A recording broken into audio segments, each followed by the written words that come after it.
जर मराठा शासक नसते तर आज जे उज्जैनचं मंदिर आहे ते कदाचित नसले असते।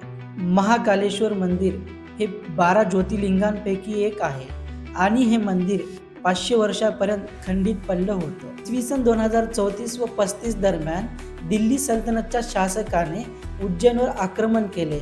या आक्रमणादरम्यान महाकालेश्वर मंदिराचं मोठं नुकसान करण्यात आलं व तोडण्यात आलं। महाकालेश्वर मंदिर तोडलं गेलं आणि शिवलिंगाचंही नुकसान झालं। पण भक्तांनी शिवलिंग उचलून एका तलावात ठेवला जेणेकरून शिवलिंग नष्ट होऊ नये। त्यानंतर 500 वर्षांपर्यंत हे मंदिर त्याच स्थितीत राहिले।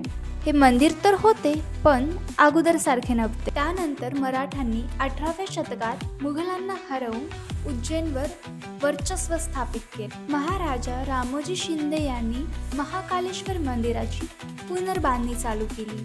आज आपण जे महाकालेश्वर मंदिर पाहतो त्याचं मुख्य बांधकाम मराठाकालीनच आहे, पण हा इतिहास आपल्याला इतिहासात शिकवला गेला नाही। अशाच व्हिडिओसाठी आमच्या चॅनलला सबस्क्राईब करायला विसरू नका।